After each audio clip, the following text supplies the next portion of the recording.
Okay, node analysis means to identify the node voltage. To identify the node voltage for the node B, node C, okay, node D. To identify the node voltage and current flowing through this node and current flowing through this node. Or current flowing through this node, I1 कुठं B ला current कडे या node कडे चाललाय B कडे. I2 हा current B पासून outgoing आहे. I3 हा करंट B पासून आउटगोइंग आहे. नेक्स्ट C नोड साठी बघा, node A sorry node B आणि नोड C. नोड C साठी बघा I3 आहे इनकमिंग करंट आहे.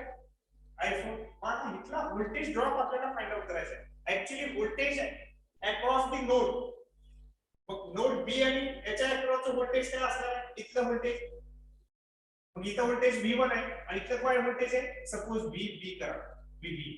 मग आता V1 मायनस VB आहे की VB मायनस V1 आहे? Depends upon the current direction. Okay, मग हे नोड आपण व्होल्टेज आपण नोड एनालिसिस मध्ये आयडेंटिफाय करतो. ओके, आता स्टेप वाइज प्रोसिजर आहे. जसं मेश एनालिसिस साठी स्टेप वाइज प्रोसिजर बघितली, तसं same procedure for the node analysis. First identify and mark all the nodes including reference node for the corresponding node voltage. Okay, to identify the node voltage, node म्हणजे किती nodes आहेत हे identify करा. 1 2 आणि हा reference node. Okay, हा reference काय combination केलं तर एकच नोड आहे, म्हणून आपण याला रेफरन्स नोड घेऊ. म्हणजे to identify the different node including the voltage drops or voltages. म्हणजे त्याच्यानुसार आपण काय करा, आयडेंटिफाय करा. Second, mark all the branch current. Mark all the branch current. Branch current mark करू. हा ब्रांच करंट आहे, हा करंट आहे, हा करंट आहे, हा करंट. या डिफरंट ब्रांच मधून फ्लो होणारा करंट आहे. म्हणजे इकडे या नोड पासून इकडे या R2 कडे फ्लो होणारा करंट, R3 कडे फ्लो होणारा, R4 R5. Mark the all current branch currents. Okay, mark करून घ्या. Next, write the KCL equation at every node. Write KCL equation, Kirchhoff current law equation. Write the Kirchhoff's current law equation at every node of a conductance node voltage. Okay, conductance node voltage and current transfer through the KCL equation into a circuit, and to solve the equation by using various and to find out the voltage. Okay, हे simple असे procedure आहे. मग त्याच्यामध्ये बघा V1 V2 V3 अशा different node आहेत. परत एकदा प्रोसिजर बघा. सुरुवातीला काय करायचं आहे, to identify the different nodes. किती नोड्स आहेत ते आयडेंटिफाय करा. सेकंड कंडिशनला काय करायचंय, second condition mark the branch current. Mark the branch current I1 I2 I3 I4. म्हणजे R1 मधनं फ्लो होणारा करंट, R2 मधनं फ्लो होणारा करंट, R3 मधनं फ्लो होणारा करंट, R4 मधनं फ्लो होणारा करंट आणि R5 मधनं फ्लो होणारा current. Mark the branch current and last step काय असणार आहे, to identify using the KCL equation to at every node. प्रत्येक नोड साठी KCL इक्वेशन काय करा, फाइंड आउट करा. KCL इक्वेशन काय करा, पर्टिक्युलर त्या नोड 1 साठी KCL इक्वेशन, त्या सेपरेट नोड साठी KCL इक्वेशन, आणि मग तिथला त्या ब्रांचचा जो काही करंट असणार आहे त्या करंट नुसार सॉल्व करा इक्वेशन त्याच्यानुसार. ओके, आता एक प्रॉब्लेम घेऊया म्हणजे आपल्याला लक्षात येईल. प्रॉब्लेम घेतल्यानंतरच कळलं आपल्याला. ओके, या मग first problem, find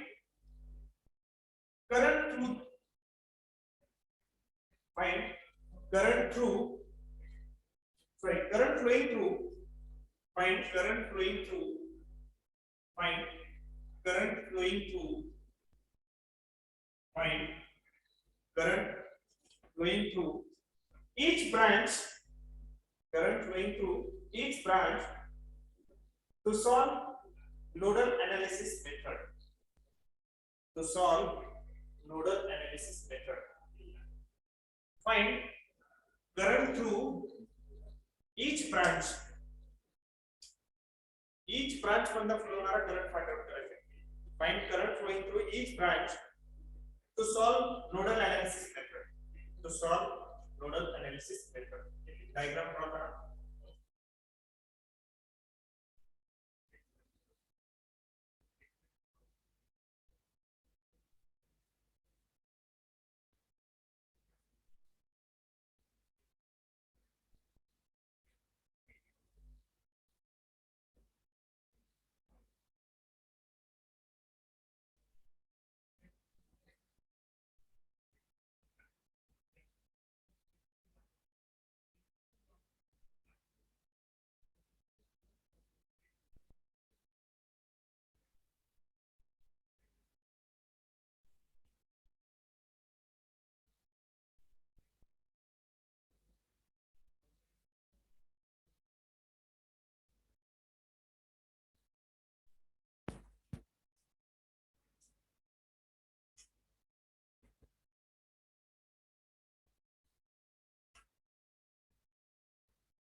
Okay. First step काय? Given circuit diagram लिहिली आपण. Sorry given circuit diagram draw केली. त्याच्यानुसार फर्स्ट स्टेपला काय करायचं? To mark the node. आपल्याला काय करायचंय?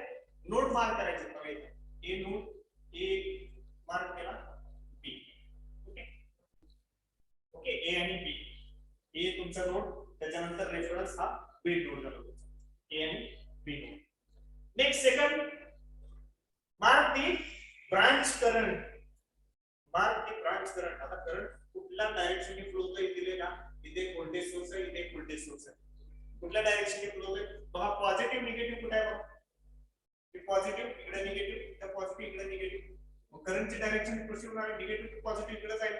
म्हणजे हा करंट इकडे जाईल का? बरोबर का? तो करंट सपोज करा I1. I1 म्हणा नाही का? I1. नेक्स्ट परत इकडे बघा पॉझिटिव्ह निगेटिव्ह इथे आहे. म्हणजे हा पण करंट इकडे जाईल. हा करंट I2 इथे करा. डायरेक्शन बघा पॉझिटिव्ह निगेटिव्ह पॉझिटिव्ह आपण करतोय. डायरेक्शन आपण काय करतोय? त्या डायरेक्शन मध्ये दिलं म्हणजे I1 आणि I2 किंवा इथं या डायरेक्ट I1 इकडून आला म्हणजे इथं डायरेक्ट सेम असा I2 घ्या. इथं I2 घ्या. इकडे चालला करंट इकडून आला हे माहितीच नाही आपण आपल्याला. इकडून इकडे आला, इकडे चालला आणि इकडे एक चाललाय. पण इथं ह्या व्होल्टेज सोर्स आहे. मग इकडे येणार आहे. बरोबर? हा I3 करा. I1 I2 I3 असं करंट I1 I2 I3. कसेही नाव तुम्ही बदलले तर चालते, नो प्रॉब्लेम. फक्त आपल्याला त्याच्यानुसार I1 I2 I3 तर तुम्हाला व्यवस्थित समजण्यासाठी सुरुवात एका साइडने करायची. ओके कळालं इथं पर्यंत? आता काय? Apply KCL for node A. आता अप्लाय करायचं ना KCL. Apply KCL for node A. Node A वरती KCL अप्लाय करायचं. बघा बघा ए ला. मग KCL काय सांगते बघा? Incoming current is equal to outgoing current और summation of all the current is equal to 0. Summation of all the current is equal to 0. मग काय येणार आहे सांगा बघा. इनकमिंग करंट किंवा summation all current is equal to 0. म्हणजे summation काय येणार आहे बघा. इनकमिंग करंट काय असणार आहे किंवा outgoing current is equal to काय असणार आहे? इनकमिंग करंट सांगा मला. नोट करा I1 अजून इनकमिंग काय I3 ना is equal to outgoing current काय I2. मग इक्वेशन काय येईल पडेल? हे is equal to इकडे घ्या I1 माइनस इकडे माइनस येणार ना I2 plus I3 is equal to 0. हे झालं इक्वेशन. कळतंय का? हो सर. हो सर. वाईट मध्ये हो सर.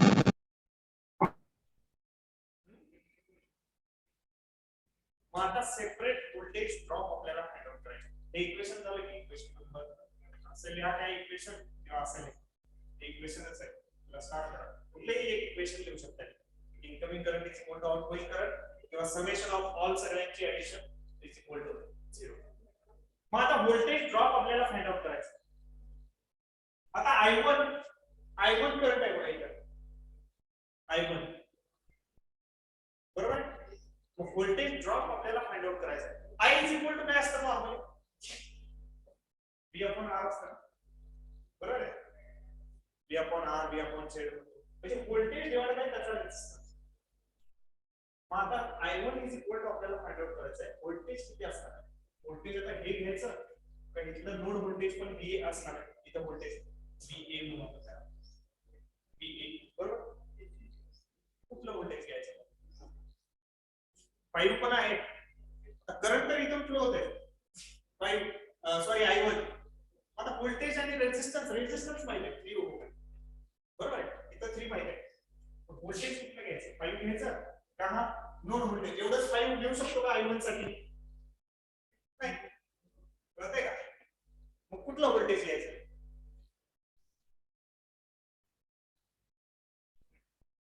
करंटची डायरेक्शन कशी आहे या डायरेक्शन करंटची डायरेक्शन इकडे आहे बरोबर. म्हणून आपण काय करणार आहोत I1 is equal to 5 minus VA divided by 5 minus VA divided by करते का बघ.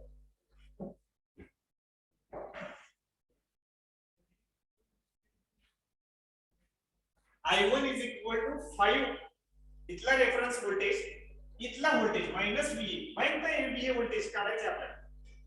5 minus VA divided by resistance divided by कळतंय का बघा वाईट मध्ये कळतंय का. हो सर. हो सर. आता next I3 is equal to बघा इकडे इथं पण ही व्होल्टेज आहे. I3 हा करंट इकडे फ्लो होतोय बरोबर आहे. या VA कडे जातोय. I3 is equal to सांगा कोण टाकतो voltage I3 is equal to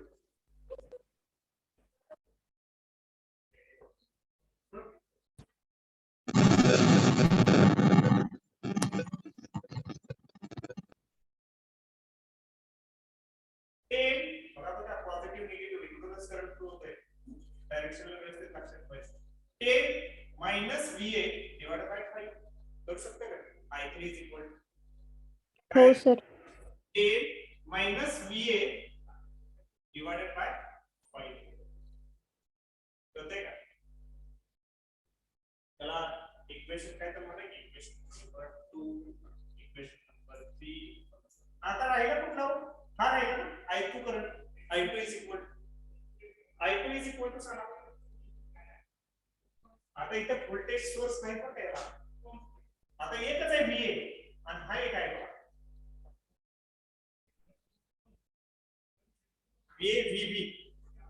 VB एक असणार आहे की रेफरन्स व्होल्टेज VB बरोबर. त्याला VA म्हटलं इथं व्होल्टेज तर VB एक आहे.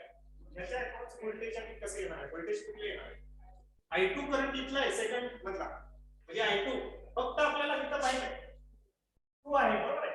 व्होल्टेज फक्त काढायचे ते व्होल्टेज कुठलं व्होल्टेज जसं आपण त्यातलं 10 minus VA divided by 5 minus VA divided by 3 आता इथं कसं येणार काय मायनस काय काय कुठलं व्होल्टेज आणि इथं आपण म्हणलेलं की हा रेफरन्स आहे रेफरन्स व्होल्टेज करायचं सिंपल असं VA minus VB divided by resistance किती आहे 2. पण आता VB हा रेफरन्स आहे VB रेफरन्स आहे. VB ची व्हॅल्यू काय VB रेफरन्स कोणतं आपण VB ची value it's a negligible consider करतो आपण 0 ग्राउंड आहे ग्राउंड ते 0 कन्सिडर करायचं. VA minus VB चा काय अर्थ आहे का 0 टाकल्यावर व्हॅल्यू म्हणजे काय येणार आहे final I2 is equal to VA divided by 2 equation number कळतंय का? अरे कळतंय का? हो सर. परत एकदा बरोबर का? अप्लाय केसीएल फॉर नोड 1 किंवा नोड ए. नोड ए साठी आपण काय केलं? केसीएल अप्लाय केलं. ओके, मग काय केलं? आपल्याला काय normally I1 I2 I3 current find out करायचे. मग I इज इक्वल टू काय असतं? Normal I is equal to V upon R असतं, बरोबर आहे? Voltage upon resistance. तसं I1 is equal to find out करायचं मला I1. मग आता व्होल्टेज कुठलं घेणार मी? इथं 5 व्होल्ट आहे आणि इथं रेफरन्स व्होल्टेज आहे VA, बरोबर आहे? ह्याच्या अक्रॉस काय तर असणार ना व्होल्टेज ड्रॉप, कळतंय का? मग एकच व्होल्टेज मी 5 घेणार का त्याच्या अक्रॉस डिवाइड बाय? नाही घेणार, कारण इकडे अजून दुसरे व्होल्टेज आहे. ह्या व्होल्टेजचा काय इफेक्ट? इथं 5 आहे तर 10 आहे. इथनं करंट समजा 2 एम्पियर फ्लो होत असेल, इकडे 5 होतोय, करंट इकडे जाणार आहे ना, कळतंय ना? एकच व्होल्टेज सोर्स असतात तर नो प्रॉब्लेम, पण इथं दोन दोन व्होल्टेज सोर्स आहेत. व्होल्टेज कुठलं घेणार? म्हणून त्याच्यासाठी मी रेफरन्स VA कन्सिडर केला, नोड व्होल्टेज, कळतंय का? आणि ते नोड व्होल्टेज नुसार आपण 5 minus VA divided bye 3, I3 is equal to 10 minus VA divided by 5, I2 is equal to VA minus VB. But VB is a reference. VB is a reference is equal to 0. Consider ground voltage. Ground is equal to 0. Consider केल्यामुळे VB is equal to 0 तर VA divided by 2. कळतंय का? कुणाला काही difficulty? नक्की कळतंय? मग put करा या इक्वेशन मध्ये वरच्या. या इक्वेशन मध्ये पुट करा वन इक्वेशन मध्ये व्हॅल्यू I1 I2 I3 जिथे KVL आपण अप्लाय केले ते पुट करा value. Put this value in equation number 1. Putting this value in equation number 1. Putting this value in equation 1. Equation 1 मध्ये काय? I1 plus I3 is equal to I2. Put करा value काय येते बघा. I1 I3 ची value किती? 5. I1 ची value किती? 5 minus VA 5 minus VA divided by 3 plus I3 ची व्हॅल्यू किती?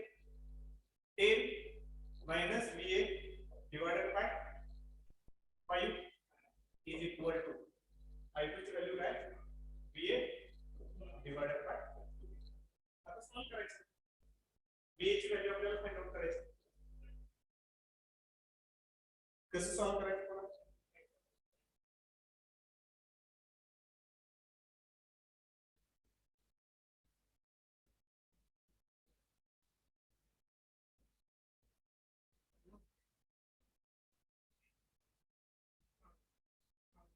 आता इथं डिनॉमिनेटर सेम आहे का? जर आपल्याला ऍडिशन करायचं म्हटलं तर असं करू शकतो का? याने याला मल्टिप्लाय करायचं, याने याला मल्टिप्लाय करायचं, डिनॉमिनेटर करू शकते ना? करा. 5 ने याकडे मल्टिप्लाय करा. हां, 5 into 5 25 minus 5 into VA 5 VA. Okay, आता या 3 ने इकडे मल्टिप्लाय करा तर प्लस आहे. 3 into 10 30 minus 3 into VA 3 VA divided by काय आहे ना मल्टिप्लिकेशन ना 5 into 3 हां is equal to VA divided by current calculation किती VA बघा काय 5 VA minus 4 VA काय करायचं.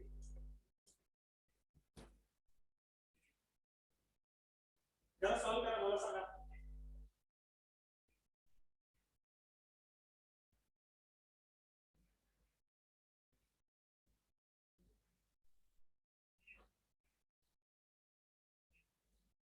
सॉल्व करा.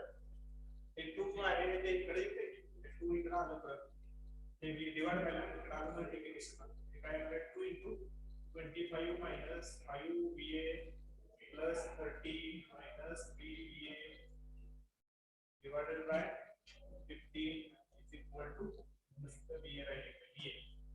करा पहिले कॅल्क्युलेशन. करा कॅल्क्युलेशन किती येते बघा.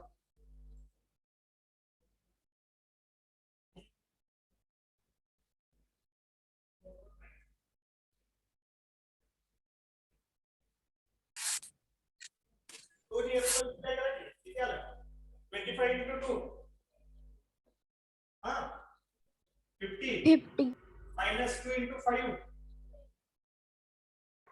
KVA plus 2 into 30. 60 minus 3 into 2.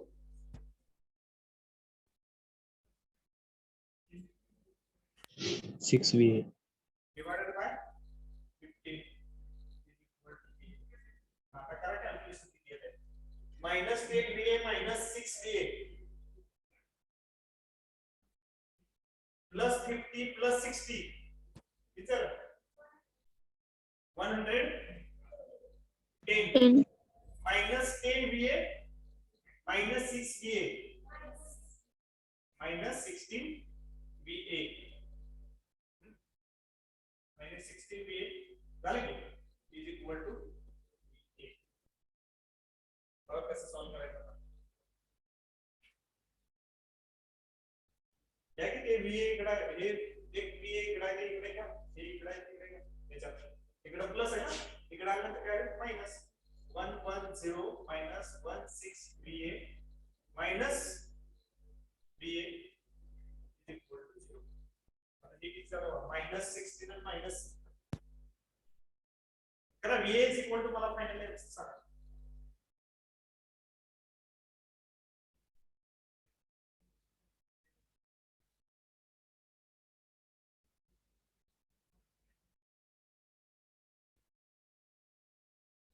ते 15 राहील की अजून 15 कुठे गेलं असं काय करता येईल हे 15 कुठे गेलं डिवाइड बाय 15 आहे ते इकडे घेऊ का मी डायरेक्ट याच्या इथे घेऊ का 15 VA आता घ्या हे 15 इकडे 110 minus 16 VA minus 15 VA is equal to 0. आता करा minus 16 minus 15 झालं minus 31 करा सांग फायनल सांगा VA is equal to किती आलं सांगा VA is equal to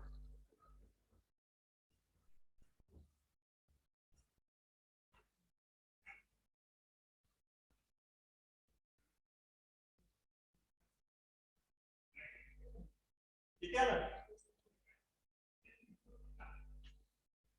VA is equal to minus 16 minus 15 किती झालं minus 31 VA. 31 VA. minus 31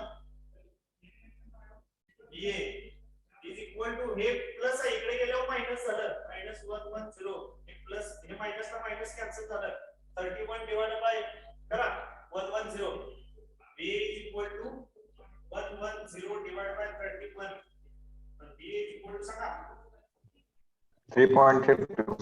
54. 3.54 VA is equal to 3.54 आले बघा आता पुट करा या व्हॅल्यू मध्ये इक्वेशन 2 3 4 मध्ये putting this value of VA in equation 2 3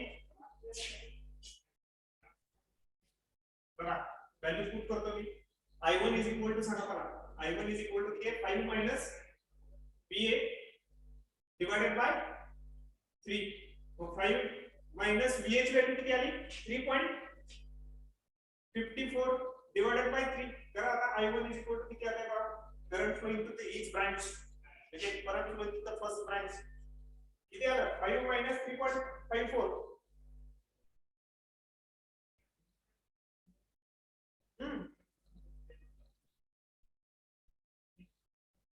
कॅल्सी आहे का नाही 5 minus 3.54 या इक्वेशन मध्ये 1.46. 2.54. divided by 3 0.48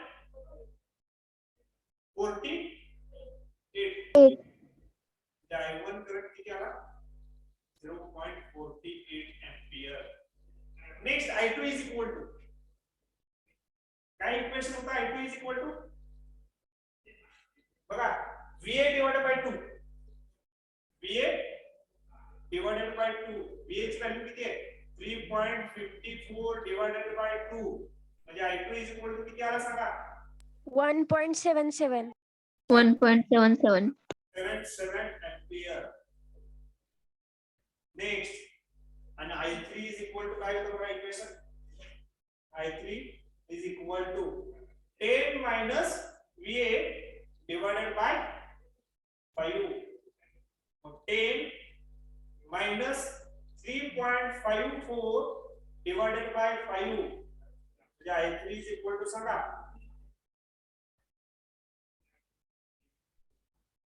10 minus 3.54 divided by 5.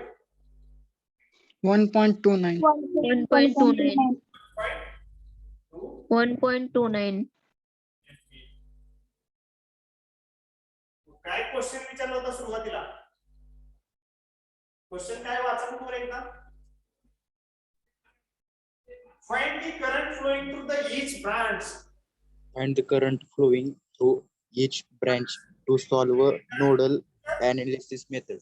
Okay find current flowing through each branch म्हणजे या फर्स्ट ब्रांच मधून फ्लो होणारा करंट काय I1 किती आला 0.48 ampere current flowing through the second branch I2 is equal to 1.77 ampere and current flowing to the third branch I3 is equal to किती आला बघा 1.29 ampere कळलं का हेच एक्झाम्पल तुम्ही मेश अनालिसिस ला सॉल्व करू शकता आणि आन्सर तेच यायला पाहिजे I1 I2 I3 I जे काय आहे कळतंय कळाले सगळ्यांना नोड अनालिसिस हो सर. काही डिफिकल्टी वॉइस मध्ये कळाले का हो सर. हो सर. सिंपल आहे बघा